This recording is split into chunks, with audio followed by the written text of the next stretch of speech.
Chicago agenda, Scott, was three parts. It was first reaffirming the commitment that the alliance had made to the Afghans over the last several years, but particularly at the last summit in Lisbon in the end of 2010, where it said that the alliance would remain committed to helping Afghanistan manage its security through 2014 and beyond, and that after 2014 and over the next several years, there would be a gradual transition to a full Afghan lead for taking on this and maintaining the security of their country. But in the interim, NATO would help with that transition, and even after all the NATO forces leave, or at least the NATO combat forces leave at the end of 2014, there would still be some kind of an assistance mission, a training and other kind of assistance mission that would help the Afghans maintain their security over the longer term.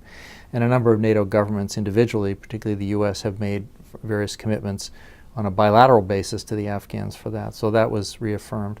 And there was no rush to the exits, which is what some people feared might happen, is that many European governments would announce even more, even earlier withdrawals of their forces.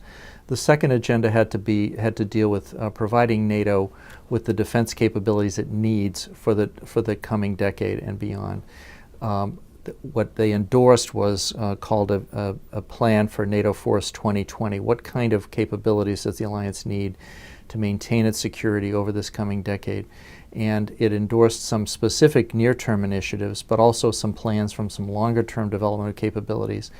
But recognizing that we are in a time of fiscal austerity in all the European governments and increasingly in our own, that we had to look at ways that we could get more value from existing and likely to be available resources.